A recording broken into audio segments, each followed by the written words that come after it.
protect all life on Earth, anything you do is fair game. You'd be wrong. Listen here, young man. Saving the world might be right, but harassment is always wrong. So let's begin with harassment and you in the Dragon Ball universe. Okay, so there's not really a mandatory harassment video for fighters in the extended Dragon Ball universe, but there probably should be. The series might be famous for its jaw-dropping battles and fascinating universe, but it's also infamous for the dozens of times it has crossed one line or another in the service of a good joke, often at poor Bulma's expense. The anime is undoubtedly a legend, but these moments often take away from the story instead of adding to it. Here are 10 times the Dragon Ball universe was completely inappropriate. Probably the most infamous scene in the franchise happens in the first anime, Dragon Ball. Goku awakens stiff and angry from an uncomfortable night spent sleeping on a hard surface. He decides that it would be better if he slept on something soft instead. He goes into Bulma's room and decides that the softest thing in there was Bulma's underwear-covered crotch. There were pillows and blankets in the room, just saying. He puts his head down and then notices something strange about it. There's something missing. Poor innocent Goku doesn't quite know the difference between girls and boys yet, so he decides to pull off her underwear and get a look. He's very shocked to find out how different Bulma's anatomy is. Bulma then awakens and is very upset. Not that she's just been undressed in her sleep, but that she's just had a nightmare that her Dragon Balls are missing. There's definitely a joke in there about Bulma's missing balls. It's not real subtle. This is one of the most line-crossing moments in the series, but instead of it being an outlier scene, it pretty much sets the tone for dozens of scenes to come. In one of the earliest Dragon Ball moments, it's actually Bulma who gets pretty inappropriate. She finds a young boy named Goku who has one of the Dragon Balls that she's looking for. She bargains to get it by flashing her underwear at a small child and then offering to show him even more. Young, innocent Goku has no interest in such things. The two decide to start their legendary friendship instead. This scene stands out because usually it's Bulma who is the one getting taken advantage of. This time, she's the one who goes over the line. Goku is a prepubescent child. Surely there are dozens of possible negotiation tactics she could try before straight up stripping for a child. Seriously, dozens of things before that. One of the next awkward scenes features Bulma and Goku yet again. Bulma, repulsed by Goku's disgusting stench, offers to give Goku a bath. Goku doesn't even know what a bath is. This is where the series reveals that Goku's trademark spiky hair is actually caused by the fact that his hair is always dirty. Goku, you nasty. Bulma gives the fighter a bath and finds out that his tail isn't just an attachment of some kind, but actually a part of him. After his bath, Bulma decides to take one too. She's then surprised to see that Goku has snuck in, wanting to help. He looks in on the naked Bulma and is really surprised that she doesn't have a tail. He offers to help her like she did for him, but she's having none of it. Goku is still insistent on his assistance, and it's not until she starts throwing things at him that he finally leaves. The whole thing is just kind of awkward and icky, considering the fact that they're both underage kids. Though it does offer a little world building as we find out that Goku's tail is a biological trait. This is the first hint that Goku is an alien, though that wouldn't be revealed for many years. The entire first arc of the series centers around our heroes hunting down legendary Dragon Balls and trying to keep them out of the hands of evil forces. The series builds and builds toward the final confrontation where the all-powerful dragon Shenron is summoned for the first time. This epic moment is undercut by the fact that the first wish is made by the supporting character Oolong for a pair of women's underwear.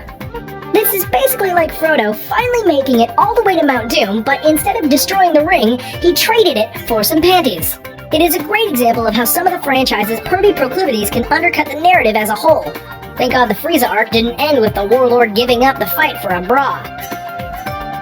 One of the most unnecessarily over-the-line moments in the series actually presents itself as a sort of plot point. In the Fortune Teller Baba arc, Yamcha has a rough fight against See-Through, the Invisible Man. As his name would dictate, Yamcha has no way of seeing his opponent and spends most of the time getting kicked around. This is when Krillin has a genius idea. He fetches Bulma and arranges her in front of Master Roshi. Then, he waits for the perfect moment to pull Bulma's shirt off. Obviously, this reveals her to Master Roshi, who subsequently has an epic nosebleed. Evidently, this happens every time he's aroused. See-Through is then sprayed with blood, allowing Yamcha to see and finally finish his enemy. Coincidentally, this is one of the last times that Yamcha wasn't seen as the franchise's biggest loser. What's truly ridiculous about this scene is that it's played off like a major part of the plot. As if Yamcha couldn't have possibly won the fight without Krillin showing Roshi some of Bulma's skin. Could he not have thrown some mud or dirt on the guy? Did he not see the movie Predator? Arnold Schwarzenegger proved a long time ago that mud is a perfectly acceptable battle weapon. Certainly better than elderly arousal-induced projectile nosebleeds. Really reaching there, Krillin. Master Roshi's home isn't exactly the most spacious of places. That's why Goku has to bunk with the mysterious Launch for a night. See, Launch is a woman with a strange case of, and bear with me here, sneeze-induced dissociative identity disorder. Her normal self is a kind blue-haired woman who is always ready to lend a helping hand. Then she sneezes and turns into a psychopathic blonde woman with criminal tendencies and a bad habit of shooting everything that moves. So Kid Goku sleeps next to blue-haired Launch, who is more than happy to share her bed with the tuckered-out little fighter. The next morning, Roshi walks in to get a peek at what Launch wears when she sleeps, as Roshi is one to do. He discovers that Launch has sneezed in her sleep and is now in her violent blonde form, making him understandably pretty scared. So he pokes Goku with his staff to try to wake him up, but Goku wakes so loudly that blonde Launch also wakes up as well. She thinks that Goku has snuck into her bed and pulls out a gun from under the pillow and shoots the small child. Luckily, Goku is bulletproof, and the shot is basically like getting punched in the forehead. She's then knocked unconscious by a swift kick from Goku, which cues Roshi to jump into action. He hovers over her, clearly ready to get a feel of her chest. Goku stops him by asking when they're gonna start training, so he just plays it off as a joke. Still, that's a pretty inappropriate thing to do to a house guest. Note to self, never stay at Roshi's Airbnb. So we've already established that Bulma's favorite tactic to bargain for Dragon Balls is to show some skin.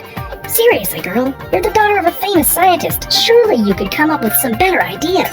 Yet, here we are, again, Bulma showing her stuff off when she's trying to get a Dragon Ball off of Master Roshi. The senior citizen asks for a peek of her undergarments, but Bulma negotiates them down to just her bottoms. Roshi is incredibly excited and accepts. Bulma pulls up her robe, and everyone is surprised to see that Bulma doesn't have any bottoms on. She reveals everything to Roshi, who of course has one of his pretty epic nosebleeds in response. The audience actually gets a shot of young Bulma's teenage stuff as well. Underage Bulma really needed some better role models. While Dragon Ball had the most inappropriate moments, the spin-offs had their own flair as well. By far the most uncomfortable of these also involves Bulma. Jeez, lady, get yourself together. Get some counseling. Get some underwear. Get something. When she first meets the adult version of her son, Trunks, she instantly starts to flirt with him. Well, to be fair, this is before she finds out that it's her time-traveling kid. Though, he and her baby are the only people in the universe with purple hair. And that should have been a hint. Evidently, she wasn't worried about angering her quick-tempered lover, Vegeta, because she continued to do so until she learned the truth about him. It's hard to imagine Vegeta isn't the jealous type. The most disturbing part is that Trunks blushes pretty hard every time she does this. It seems that he likes the romantic attention despite himself. Talk about your edible complexes. Except for it's wanting to get romantic with your mother and train with your father instead of killing him. Forget what I said about Bulma before. Clearly what we need is some full-on family counseling. The new series Dragon Ball Super has made a conscious effort to include a lot less of these sexual moments. This is most likely because it is aimed more toward American audiences and children than the others were. The new episodes also toned down the blood and gore quite a bit too. That doesn't mean the new series is completely lacking in its share of line-crossing scenes. In the opening movie of the series, Goku and Vegeta go up against the god of destruction, Beerus. He is by far the most powerful enemy either have ever faced, and he makes easy work out of both of them. During Vegeta's ill-fated battle with the Catman, Bulma gets annoyed at how his antics have ruined her party. She gets all up in his face and tells him to get lost. He responds by backhanding her across the face. This prompts Vegeta to go crazy and attack Beerus with everything he's got. While this is admittedly the sweetest character moment the notoriously withholding Vegeta shows for his wife, it's also bad. Having an ordinary woman slapped around by a god just for the sake of her husband's character arc isn't exactly the most respectful thing to do to that character. Though at least she isn't one of the ladies on Game of Thrones. If she were, she probably wouldn't have lived through her party in the first place. The character in the franchise who has the most inappropriate moments is, well, you guessed it, Master Roshi. If we were to try to make a video on the top 10 times Master Roshi wasn't being a total perv, I'm not sure we would even make it to 10. Pretty much every woman in the series, despite her age or advanced power level, has been ogled at or in some way harassed by Roshi for comic effect. The old man is frequently trying to catch a peek at one of the various female characters undressed or looking at his large collection of dirty magazines. The only animated character who probably outdoes Roshi is Family Guy's Quagmire. Sorry, Naruto's Jiraiya, you just don't make the cut. Quagmire might outdo Roshi when it comes to being a peeping Tom, but it's a close fight. The two would probably respect each other's commitment to the creepiness game. That, or their penchants for Hawaiian shirts. Well, there you have it. 10 of the most inappropriate moments in everyone's favorite action anime. Hopefully the next arc of the series is gonna show Bulma having enough power to go Super Saiyan herself or the human equivalent just to punch everyone in the face. Which actually sounds like it would be pretty epic if I'm being honest.